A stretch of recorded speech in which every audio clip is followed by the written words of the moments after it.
Thank you everyone again. I'm Jennifer Eloy, Director of the Department of City Planning, and we're excited that you're all here to talk about our Citywide Comprehensive Plan. This is a plan for the next decade for the city on a range of topics. We have our consulting firm here, Agency Landscape and Planning, and we're going to have them present. I'm just going to quickly see if anybody needs translation services. I'm going to pass it over to our translators. We do have translation services today. And we're going to handle it. That's much better. Aqui precisa de tradução para o português. Anyone here would like to have the presentation translated into Portuguese? ¿Alguna persona por aquí necesita traducción para español? Anyone here necessitates for us to speak and explain in Spanish? Thank you.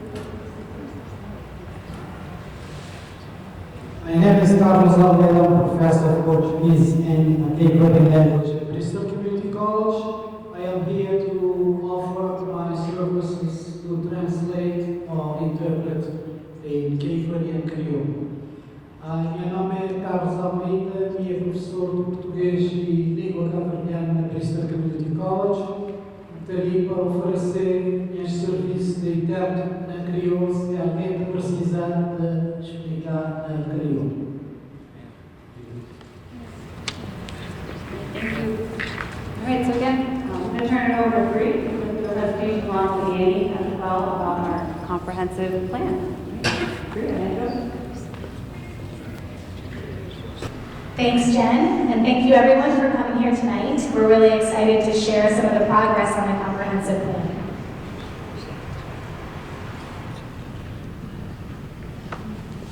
As we work out our tech, turn this on. All right, so we're here tonight to talk about the next version of New Bedford's comprehensive plan. You might know it in its current incarnation as the master plan. And this is something that's guided by Massachusetts state general law. So a lot of cities and towns across the state create these plans, and they're meant to kind of tie all the different pieces of city planning and governing together and really be a comprehensive look at the next 10 years. So the Massachusetts state laws say that we should look at 9 different topics, everything from land use to transportation, economic development, as well as develop goals and an implementation strategy. What is really interesting, though, I think, is not only diving into each of those topics and making sure that we cover them adequately and meet those needs, but that we look at the interactions between them. And that's really where some of the interesting themes emerge and where some of the things that allow us to customize this plan to New Bedford and to what's special about this place. So we're really interested in looking at how housing and transportation interact, how economic development in a moment of kind of coming out of a pandemic recovery and a really shifting economic context interact, especially in a place like New Bedford that is such a regional and global economic hub. We know that arts and culture is really central here to city life and to the identity of the community. So really interesting to look at how that interweaves and could have an even greater connection to people's lives.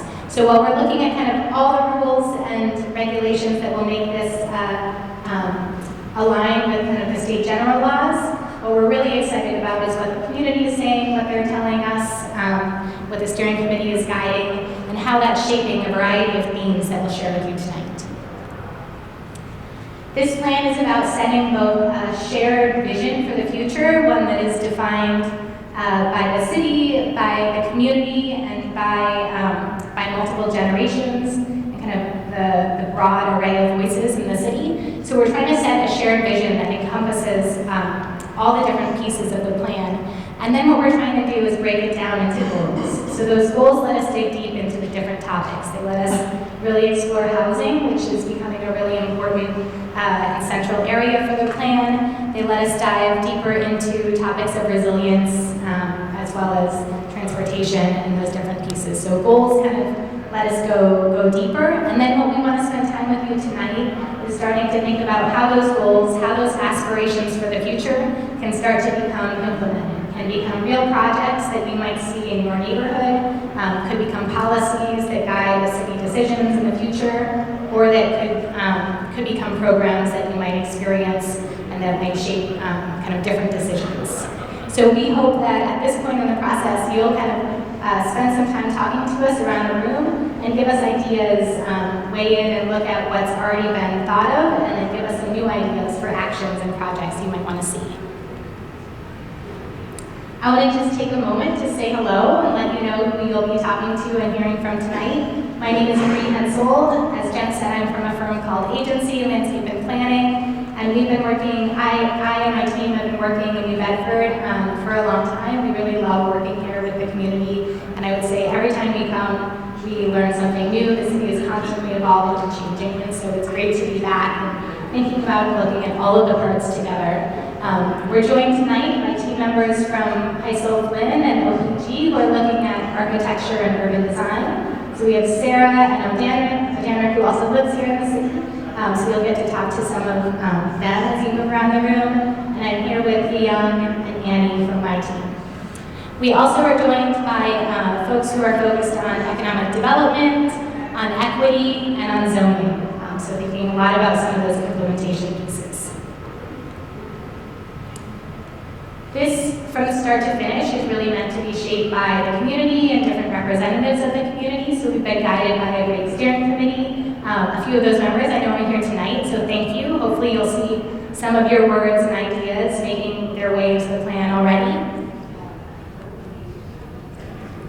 The steering committee and community members have been working with us for not quite a year yet, about 9 months since last fall when we kicked this off. We started to look at analysis to understand the picture of the city today, and the steering committee and community workshops have guided us along the way to start to shape what you'll see around the room are a series of themes and goals and then some emerging actions for the future.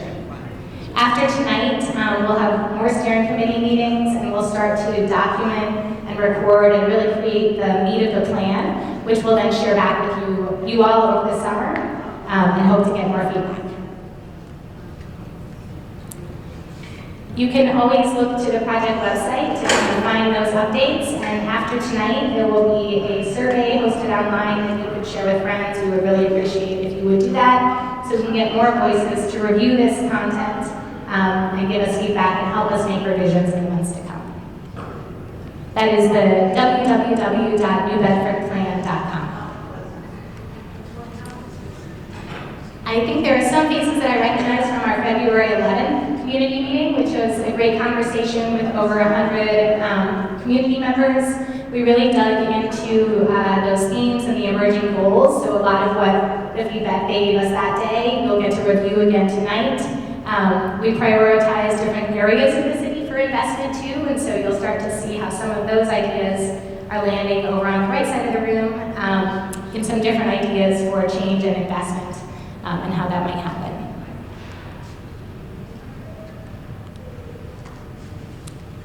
Ultimately, the framework for the plan is starting to take shape from all of that feedback, and what we're seeing is that what makes this comprehensive plan for New Bedford unique and really specific to place is that it recognizes that New Bedford is not just a thriving city that's kind of unto itself, but it's really the center and the anchor of a region, as well as a global driver of economy and innovation.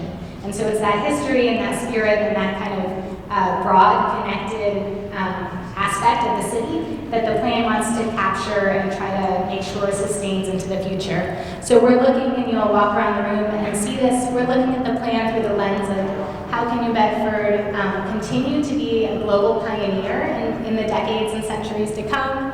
How can it continue to reinforce the role that it plays within the region as really the hub of the South Coast region? How can the city thrive unto itself and really be a place that functions as a great city with high quality of life and equitable for all within it? And how can we create inclusive neighborhoods? So at the experience of the neighborhood, the place where you live, where kids go to school, how can those be places that really thrive, that are connected, and that are great places to be?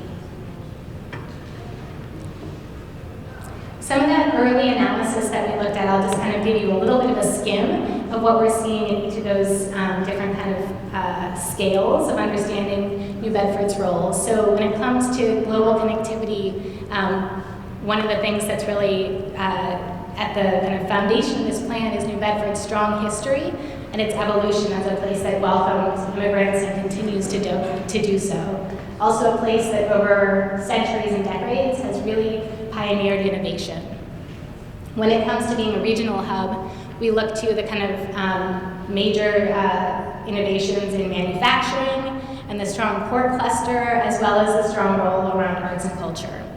At the neighborhood scale, I think this is a place where we've started to have really important conversations around some of the challenges that people are facing today, around rents that have increased significantly, and the real need to increase the supply of housing.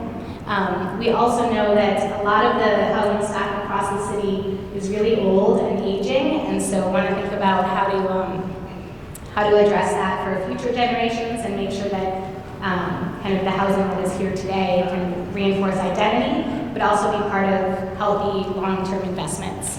And then at the citywide scale, we've heard a ton of pride for living in New Bedford, for people who have lived here for generations, want to continue to do so, want their kids to stay. There's a lot of pride and identity in the city, and this plan can help to reinforce that. So we'll dive in now and show you some of those emerging goals and the actions and ideas. So when it comes to how this plan can help New Bedford continue to be a global pioneer, the possible goals, and you'll see that says possible because everything is still in draft form and we really do want your feedback. We'll continue to get the steering committee's feedback. And so these might change over the course of the next few months. But what we're seeing is really important is to ensure the future success of hubs that are established today. Certainly the port, the business park, other kind of centers of economic drive and innovation, to continue to find ways to be a pioneering city and to pioneer innovation into the future, to be a leader in climate resilience as a place that is so connected to the water economically, experientially, to really embrace that and figure out how to embrace climate resilience improvements as well, and then to celebrate the city's history as a diverse, multicultural community. So I won't dive into each of these. We hope you'll spend some time with us around the room and give us feedback, but just a few of the kind of deeper actions that might help to realize those ideas. The plan imagines that it's really important to reinforce the hubs like the port by preparing the port for future evolution of marine economies.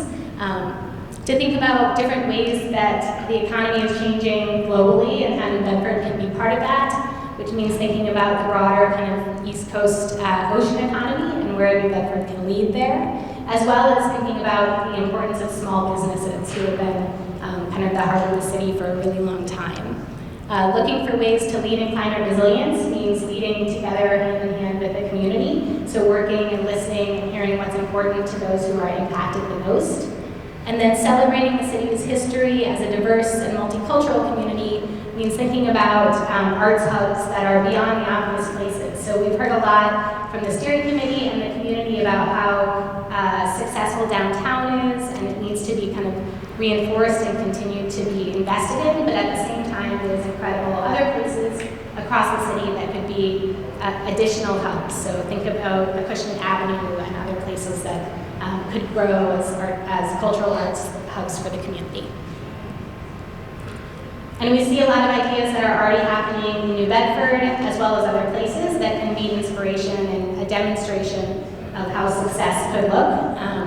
Things like the infrastructure improvements that are ongoing in the port to ensure its success, figuring out ways to make sure that great festivals can continue to happen, or really growing healthy ecosystems. And we want you to spend a little time with us over on this side of the room when we're done as well, to kind of dive in and look at how these ideas could shape and change places on the ground. I mentioned Acushnet Avenue as somewhere that has a lot of energy today, has a fellow from a state program spending time thinking about how to kind of develop programs that make Acushnet the Ave really thrive. But what's interesting is that a lot of the times people think about corridors like that street just as kind of linear experiences, but the plan can think about ways that those impacts go a lot deeper, right? To really benefit the neighborhoods beyond the Ave, to reach the river, and to improve some of the benefit sites surrounding it. When it comes to being a regional hub, some of the possible goals that are emerging are looking at ways that as an economic hub for the region, New Bedford can really work to build, to retain, and to attract the skilled workforce that's going to be needed for future generations of economic innovation. That the city can make sure it continues to reinforce that role as an arts, cultural, and history hub. And that as we think about the intercity rail, the airport, the ferries, these incredible transportation assets that are here, that are being improved, or that are coming, this plan really thinks about how to leverage those and to capitalize on the connections and connect people to those new services. So just a few of the sample actions that we'd love your feedback on when it comes to kind of healthy regional economic competitor. We'd love to think about ways in this plan that New Bedford can develop its high-tech industry and align with kind of where other cities are going and have gone. That we can leverage the great institutions like the NBEDC and the cultural institutions that are already here to bring arts and culture into every neighborhood. And that we can improve the gateways and navigation into and around the city. Excuse me. So you can see some ideas and inspiration already from near and far. And then we imagine how some of the improvements at the airport or in the area around could help reinforce that regional role. So as I lose my voice, I'm going to turn to Annie.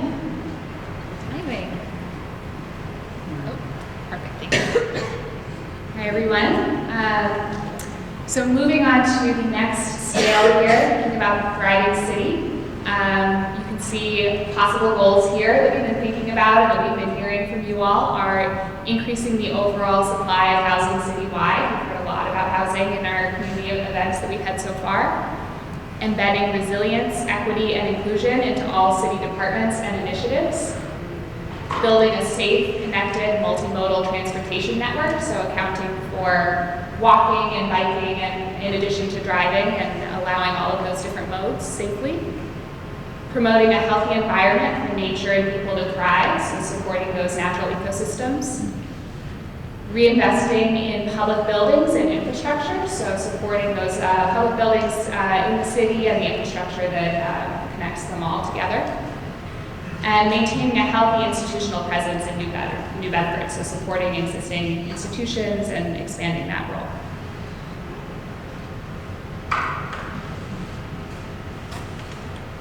So there's a lot here. So again, as Bree said, we won't go through all of these and really encourage you to dig in on these with us at the boards over on the side there.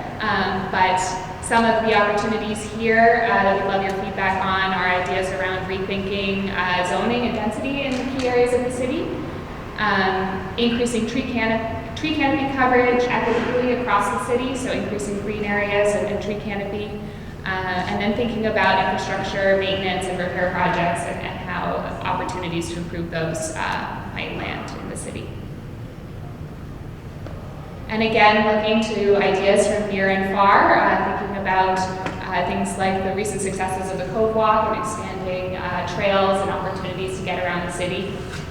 Thinking about enhancing and celebrating wetlands and natural areas, and then thinking about strategic density and opportunities to increase housing supply across the city. And so we invite you to dig in with us at all of the areas on the maps, but one area we're highlighting here is kind of the Armory District, Class D Common, TOD, and how some of these strategies might play out in that area. And then thinking about inclusive neighborhoods, I think we've heard a lot about the different neighborhoods of New Bedford and desires for easy connections between them and to celebrate the assets that exist on the ground in those neighborhoods.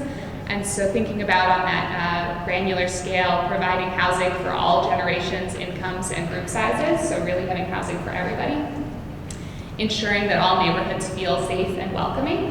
So thinking about how we can create that safe and welcoming atmosphere for everyone. Diversifying recreation offerings and improving access to parks and open spaces. Supporting local businesses and commercial districts and reimagining existing buildings.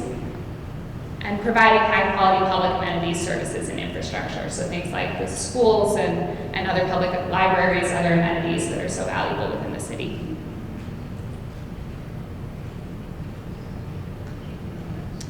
And then ideas for some sample actions and objectives here might be improving the quality and comfort of New Bedford's public realms, thinking about things like lighting and trees and sidewalks, and how do we make getting around the neighborhoods safe and comfortable.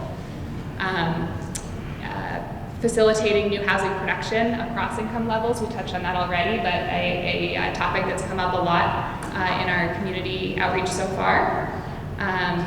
And then thinking about neighborhood clusters of retail and how to create opportunities to walk to different economic opportunities and destinations.